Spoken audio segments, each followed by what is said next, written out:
Uma boa noite a todos, a todas e a todos. É com muita alegria que hoje nós estamos iniciando aqui uma série de encontros nisto que estou chamando de Igreja Revolucionária de Jesus Cristo Redentor. É um tema, é um nome de certa forma impactante, mas para tratar de alguns assuntos, de alguns pontos que repercute de maneira direta e indireta na nossa vida, na nossa existência, principalmente em se tratando do exercício da fé.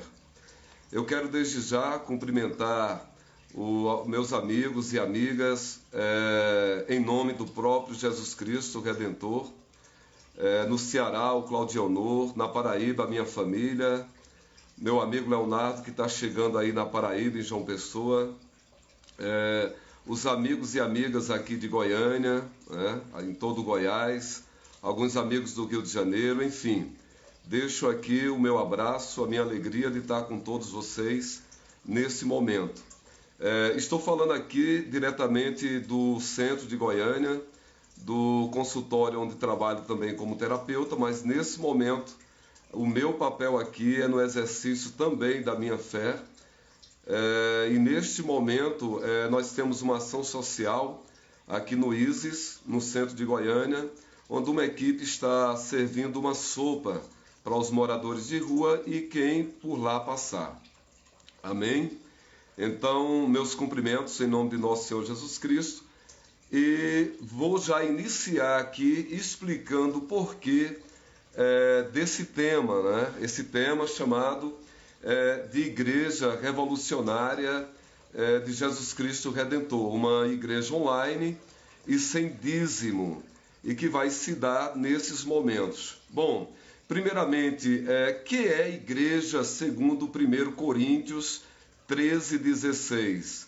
Se vocês quiserem acompanhar com a Bíblia aí em mãos, né, vocês podem acompanhar que nós vamos traçar esse tema, esse estudo, cujo tema central é amar o próximo como a si mesmo. Mas diante desse tema que foi a chamada, a Igreja Revolucionária de Jesus Cristo Redentor, uma igreja online sem dízimo, eu estou trazendo aqui, a partir da própria palavra de Jesus Cristo, em 1 Coríntios 3:16. Então pode aí abrir a Bíblia em 1 Coríntios 3:16. E lá nós vamos ver o seguinte: não sabeis vós que sois o templo de Deus e que o Espírito de Deus habita em vós? Então vejamos que colocação profunda de um homem de profunda relação também com o próprio Jesus Cristo. Paulo é um homem de profunda relação, de fé, de exemplo nessa trajetória, nessa intimidade de Jesus Cristo. O Paulo, inclusive, que era um homem zeloso da lei judaica. Então, um aluno de Gamaliel. Gamaliel é um dos maiores doutores da lei. Então, aí em 1 Coríntios 3:16, diz o seguinte: não sabeis vós que sois o templo de Deus e que o Espírito de Deus habita em vós? É interessante observar a simplicidade e a profundidade ao mesmo tempo da palavra de Jesus Cristo, porque a palavra Espírito em alemão significa consciência. E na vida, o que faz diferença na vida de relação entre as pessoas é o nível de consciência de cada um de nós. Poderíamos até dizer que o tamanho de cada pessoa é o tamanho de sua consciência. Portanto, em 1 Coríntios 3:16, explica, declara que cada um de nós é a igreja. Nesse sentido, a igreja ela pode se expressar em sua concretude nas estruturas, na arquitetura, como conhecemos nas diversas etapas da história humana, em se tratando de estrutura física. mas no profundo, ontologicamente, existencialmente, a igreja somos nós. O Espírito de Deus, ele habita em nós. Isso está na palavra de Deus, lá em 1 Coríntios 3,16. Por que estou enfatizando essa palavra? Vou declarar para todos nós aqui. É lamentável, mas ao mesmo tempo é compreensível perceber, e isso eu vou traçar um esclarecimento mais adiante, mas é lamentável, porém compreensível perceber que há muitas pessoas no mundo, mas me dirijo agora ao brasileiro, a nós, que pode se sentir escanteado por não fazer parte de alguma religião, por não se sentir bem, por não compreender o exercício de sua fé conforme lhe é mostrado. E é um direito dele. Assim como toda religião no Brasil está assistida pelo arcabouço jurídico brasileiro, também a pessoa que não quer expressar sua fé em alguma religião, ela está no seu direito. Inclusive, quem não quer expressar fé nenhuma, também está no seu direito. Mas eu estou trazendo aqui que você que não se sente confortável em vivenciar sua fé em nenhuma das opções religiosas que são apresentadas no Brasil ou no mundo, aqui, pelo menos nessa expressão judaico-cristã, dita pela própria palavra de Deus no Novo Testamento, em 1 Coríntios 3,16, que você é um templo vivo de Deus. Então nós somos essa igreja viva de Deus. A outra palavra que o tema inicial propõe, uma igreja online sem dízimo. Uma igreja online sem dízimo. Primeiramente, quero fazer também outro parênteses aqui e cumprimentar todos os líderes religiosos no Brasil e no mundo que de maneira autêntica, de maneira verdadeira, se propõem a auxiliar nessa relação de desenvolvimento do entendimento e da vivência da fé que está na estrutura da espiritualidade de cada um de nós. Mas nessa proposta que aqui estamos apresentando, por que uma igreja sem dízimo? Lá em Mateus 10:8, quem quiser acompanhar aí na Bíblia, Mateus 10:8. Em Mateus 10:8 diz o seguinte: curai os enfermos, limpai os leprosos, ressuscitai os mortos, expulsai os demônios, de graça recebestes, de graça dai. Neste momento, me responsabilizo pela interpretação que faço desta palavra de Mateus 10:8, quando Cristo envia os seus discípulos a essa missão. E ele diz: dai de graça o que de graça recebestes. Em que sentido isso? Num sentido muito profundo, pois mais adiante nós vamos trabalhar a sincronicidade que pode acontecer e, ao mesmo tempo, o paradoxal que é a relação entre espiritualidade e religião. E religião aqui me refiro precisamente não ao verbo em sua etimologia, que é religare, mas ao aspecto do seu exercício, que é a religiosidade que cada um de nós pode exercitar sua fé. Portanto, em Mateus 10:8 diz: curai os enfermos, limpai os leprosos, ressuscitai os mortos, expulsai os demônios, de graça recebestes, de graça dai. É claro que cada sentença dessa requer aos olhos de hoje uma reflexão profunda, mas de todas essas sentenças que se apresentam em Mateus 10:8, me refiro precisamente ao de graça recebestes, de graça dai, porque esse fluxo da espiritualidade, ele está dentro da estrutura da ontologia, da estrutura da existência. Então é um elan que mantém a humanidade em seu exercício de vida, na expressão da fé. Por isso que Jesus Cristo, muito sábio, muito profundo em suas palavras, ele nos traz uma revolução. E agora eu já quero encaminhar um adendo ao tema Igreja Revolucionária. Igreja somos nós, templo vivo de Deus, conforme 1 Coríntios 3,16. Não necessita de dízimo para o fluxo do exercício da espiritualidade, conforme Mateus 10,8. Mas o porquê dela ser revolucionária?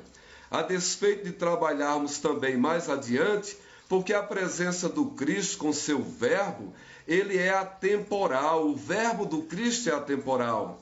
Por que ele é atemporal? Porque ele traz questões profundas, princípios, que por mais que o tempo, por mais que os séculos passem, essa palavra dele vai sempre se tornar atual, porque vai falar das nossas angústias, vai falar da nossa busca, vai falar de uma fome existencial que nós temos. É nesse sentido que ela é revolucionária. No conceito do dicionário, revolucionária diz respeito a uma transformação que vai, logicamente, impactar estruturas de uma sociedade no seu aspecto político, no seu aspecto econômico, no seu aspecto social, cultural. E a palavra do Cristo nós vamos ver, tanto aqui como em outros momentos, que ela é profundamente revolucionária. Ela é revolucionária porque ela vem quebrar paradigmas, mas não vem deixar o ser humano a ver navios. Ela vem trazer uma sensação de preenchimento autêntico, verdadeiro. E nós vamos constatando isso conforme vamos permitindo essa vivência. Bom, isso até então foi um preâmbulo para a gente entrar no tema desse primeiro momento da Igreja Revolucionária de Jesus Cristo Redentor, uma igreja online sem dízimo. E o tema é amar o próximo como a si mesmo. Amar o próximo como a si mesmo.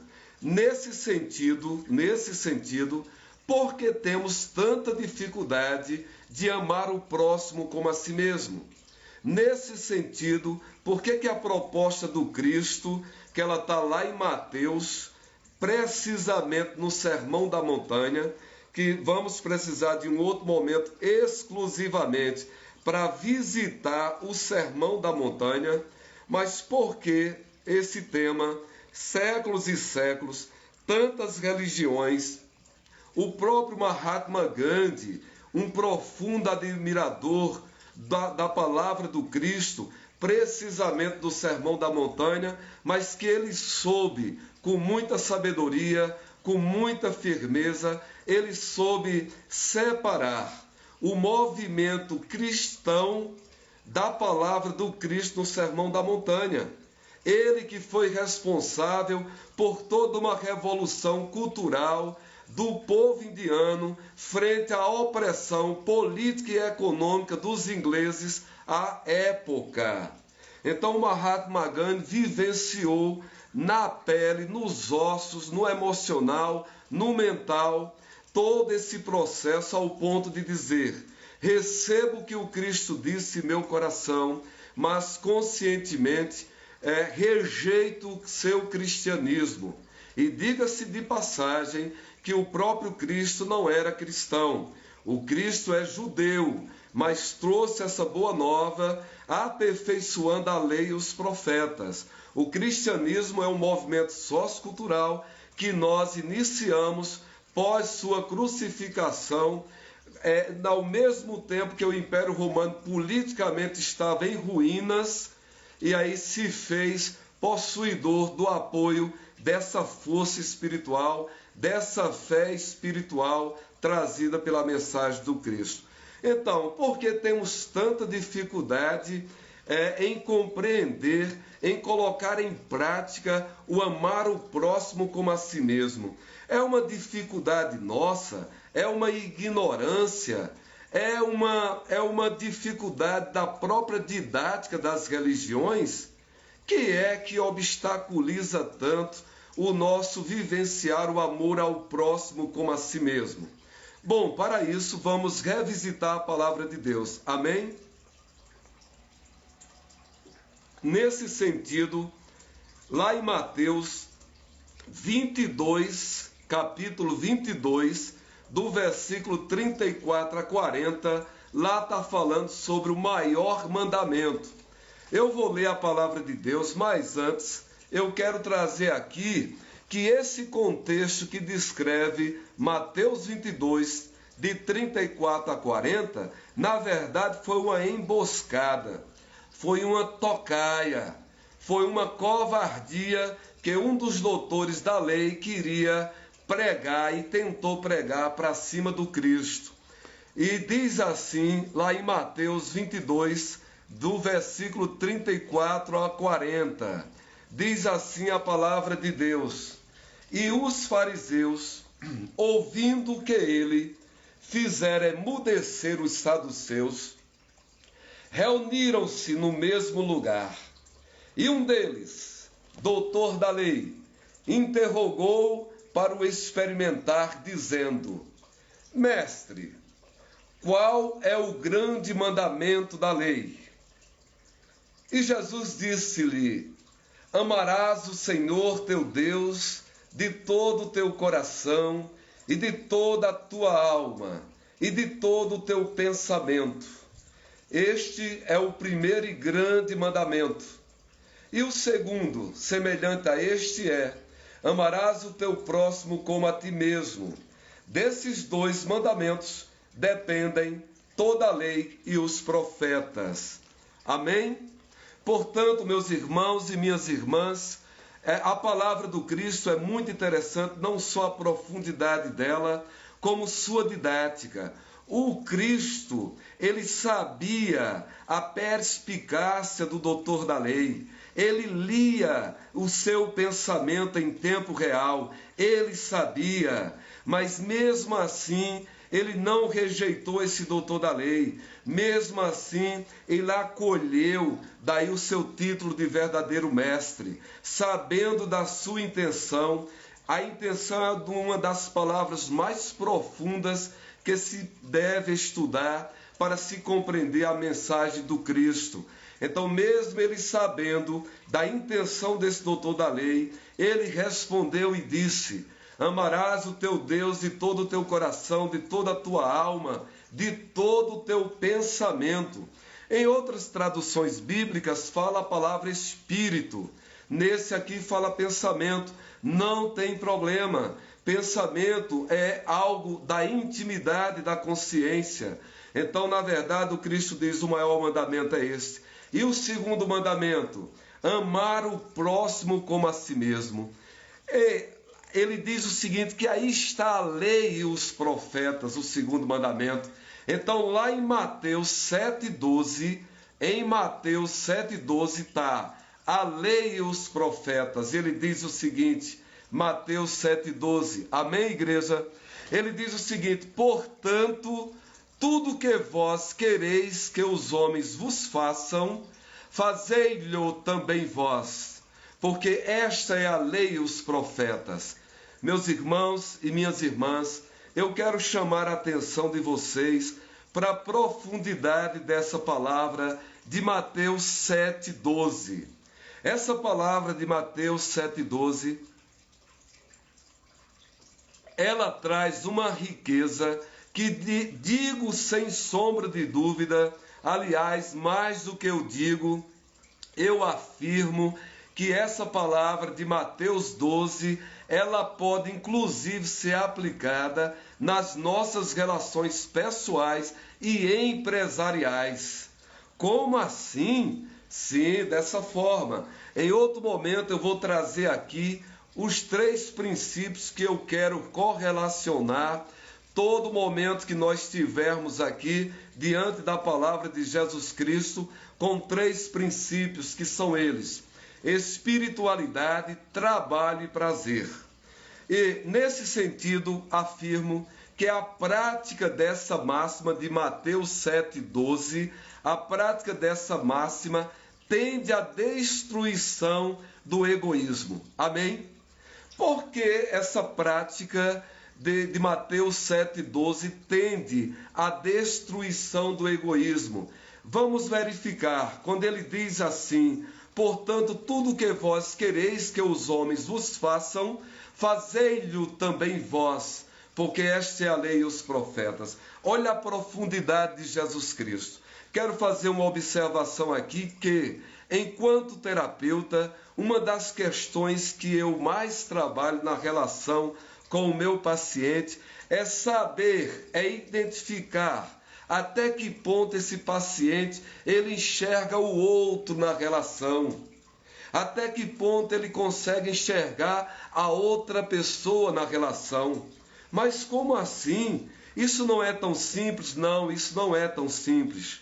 Na prática, eu confirmei que nós não enxergamos os outros com os olhos. Com os olhos nós batemos a fotografia do mundo material, do mundo real. Nós enxergamos com o pensamento, nós enxergamos com a nossa consciência.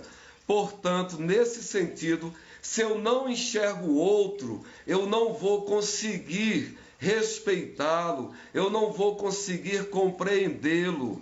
Mas para enxergar o outro, eu preciso me perceber. E na relação terapêutica, uma das questões que eu mais procuro trabalhar é que nível de autopercepção a pessoa que eu estou atendendo, ela tem de si mesma. Porque isso é uma questão de proporção direta. Quanto mais a pessoa se percebe, mais ela conhece o seu território, mais ela conhece a si mesma, e aí é possível que ela consiga enxergar o outro na relação. Quando eu faço para o outro o que eu gostaria que o outro fizesse comigo, não tem como eu não trazer para a relação os princípios de ética, de conduta, de respeito à consciência da pessoa, inclusive de respeito à opção política. Política aqui, eu quero fazer um esclarecimento, me refiro à ciência política. Não estou me referindo à política partidária, mas à ciência política conforme Aristóteles nos traz desde a antiguidade grega. Então é nesse sentido o homem como senhor, como responsável por suas ações, por suas escolhas, por suas consequências. É nesse sentido que então eu afirmo que a prática de Mateus 7,12, ela traz um refrigério, uma conduta ética na relação. Então, nesse sentido, você pode perguntar, como entender então essa relação? Por que tanta dificuldade no exercício da minha fé, na minha religião? Por que tanta dificuldade em colocar em prática o amar o próximo como a si mesmo? Vou trazer para você agora esse esclarecimento. Nós vamos tratar de espiritualidade versus religião e religiosidade. A espiritualidade é algo ontológico, ou seja, é algo da existência humana, antes das religiões, sejam elas quais forem. Nós temos registros rupestres, registros nas cavernas, da expressão de fé do ser humano, dos nossos ancestrais.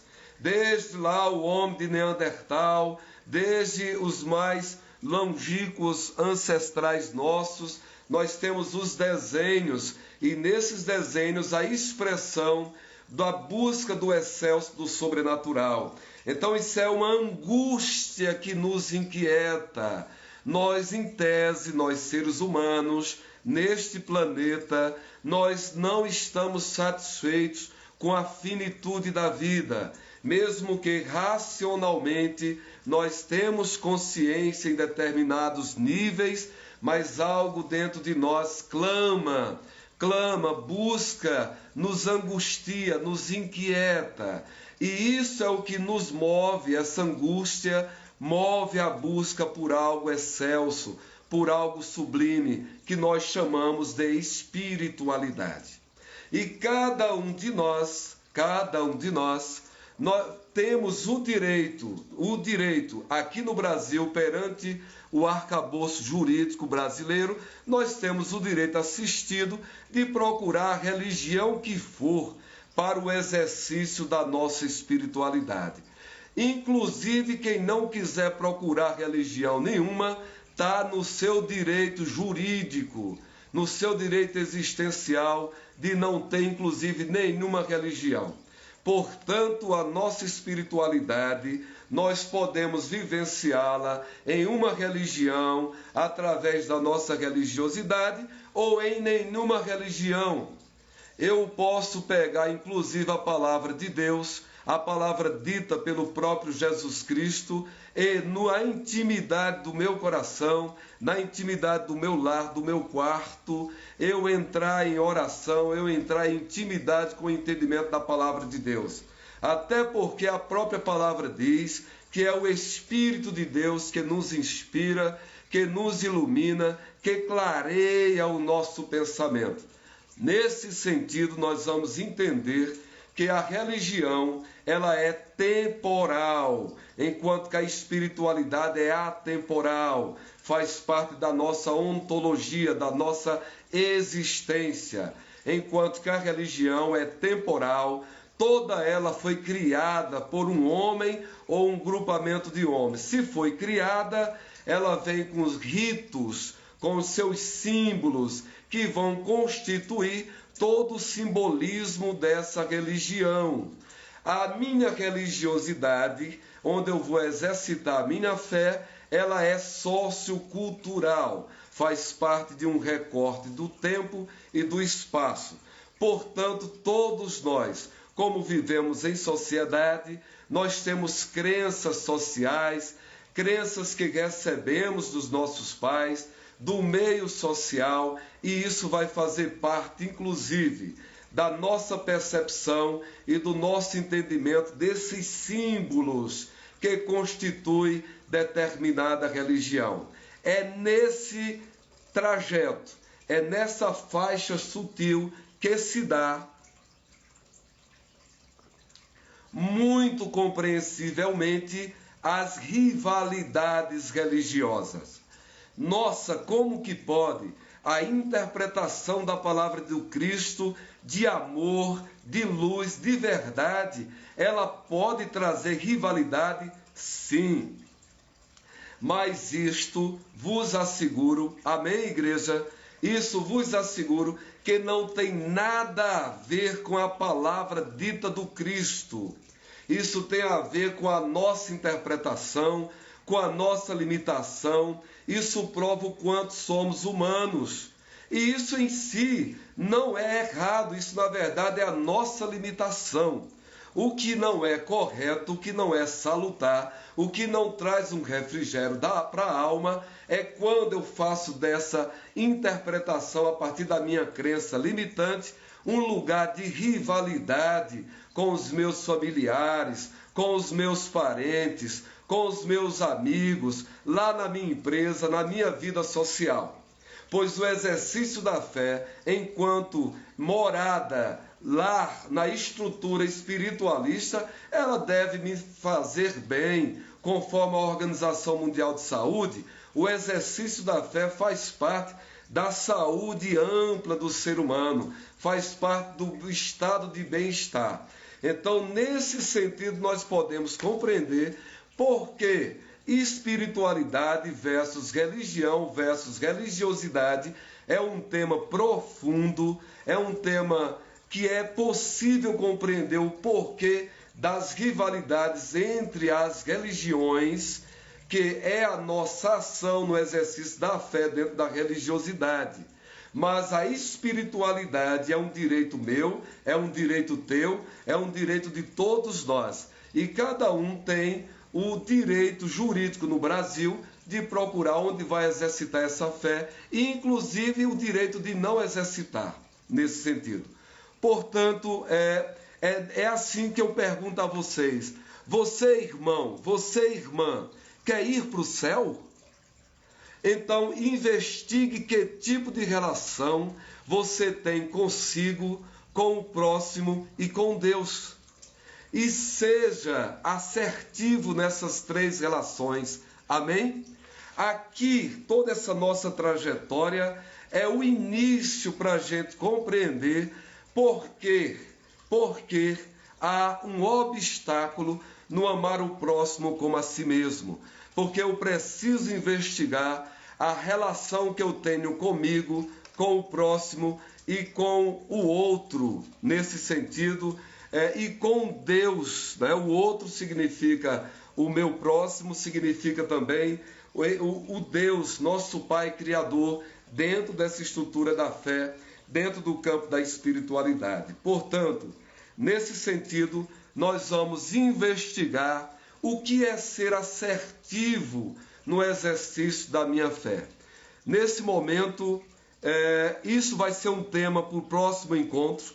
Nós aqui começamos a compreender por que tanta dificuldade em amar o próximo como a si mesmo. Mas só de início, para trabalhar esse nosso tema, resta saber que lá no Sermão da Montanha, amém? Lá no Sermão da Montanha, Jesus Cristo fala o seguinte, ele diz assim, está na lei, ame o vosso amigo, ame o vosso próximo e perturbe o seu inimigo. Eu vou explicar novamente e dizer novamente. Jesus Cristo, e agora eu vou explicar por que é uma igreja revolucionária, por que a palavra do Cristo é revolucionária em todos os momentos. Por quê? Porque lá no Sermão da Montanha, ele diz assim, a lei diz para vocês, amai o vosso amigo e perturbe o vosso inimigo. Glebston, eu não estou escutando equivocadamente não o que você está falando. Não, pode ir lá em Mateus 5, nas bem-aventuranças, no Sermão da Montanha, que é toda a doutrina de Jesus Cristo. Ele diz assim, escutemos. Está na lei, ame o vosso amigo e perturbe o vosso inimigo. Olha o que acontecia nas relações sociais, nas relações dos templos dos judeus. Ame o vosso próximo e perturbe o vosso inimigo. Será que nós temos consciência da profundidade? Porque isso estava na lei. Era lei perturbar o inimigo.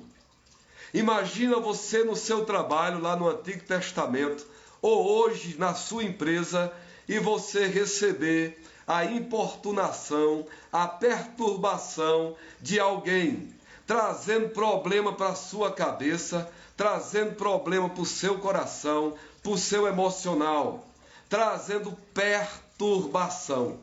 Imagina o que é isso. E isso era lei. E o Cristo diz o seguinte, porém vos digo, amai o vosso amigo e orai para o vosso inimigo. Meus irmãos, minhas irmãs, observemos a sabedoria do Cristo. Ele não fala para amar o inimigo. Ele fala para orar para o inimigo.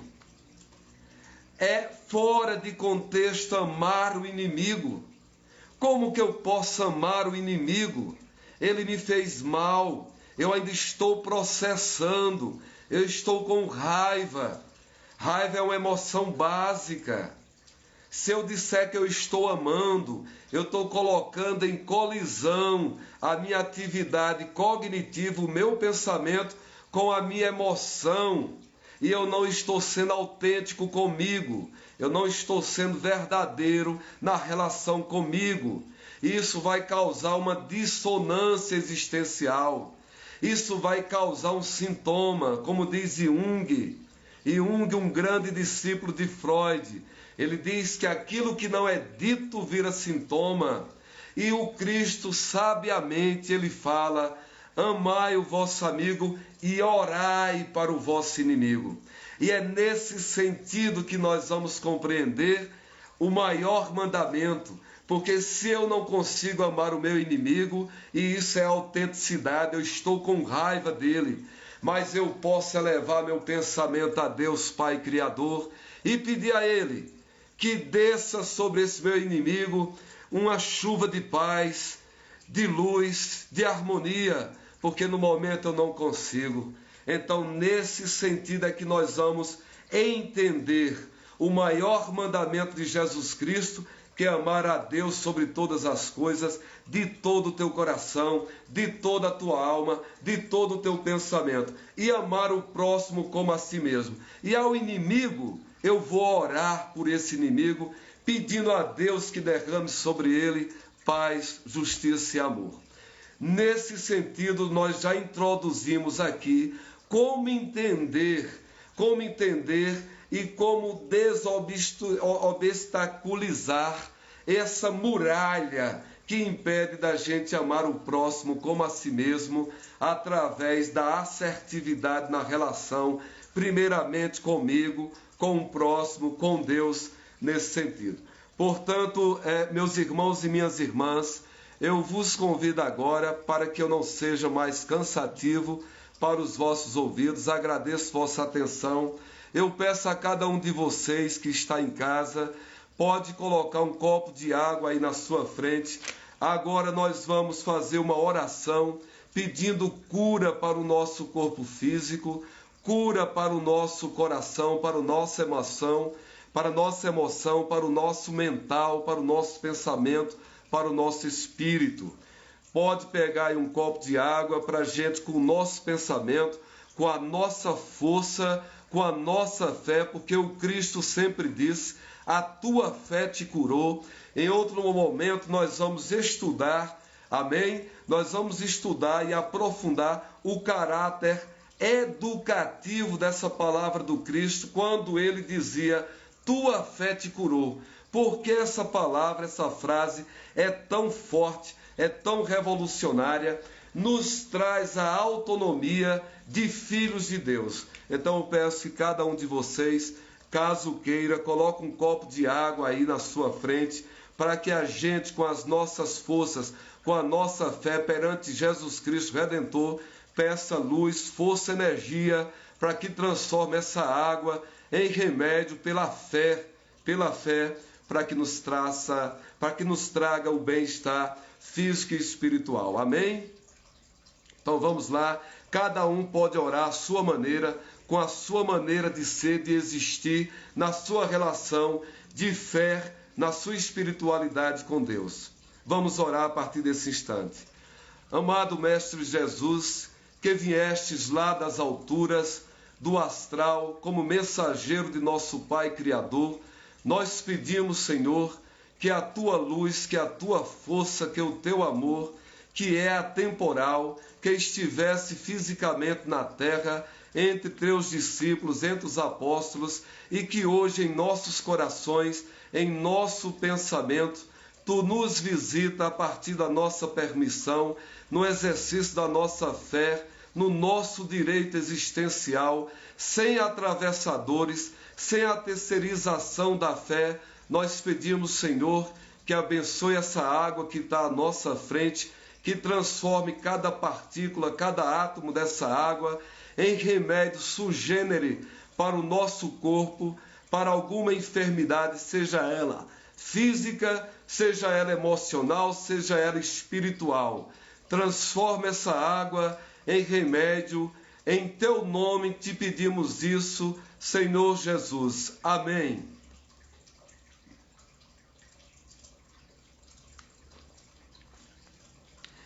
Nesse momento, agradeço a atenção de todos e peço licença em nome do ISIS, Instituto Social.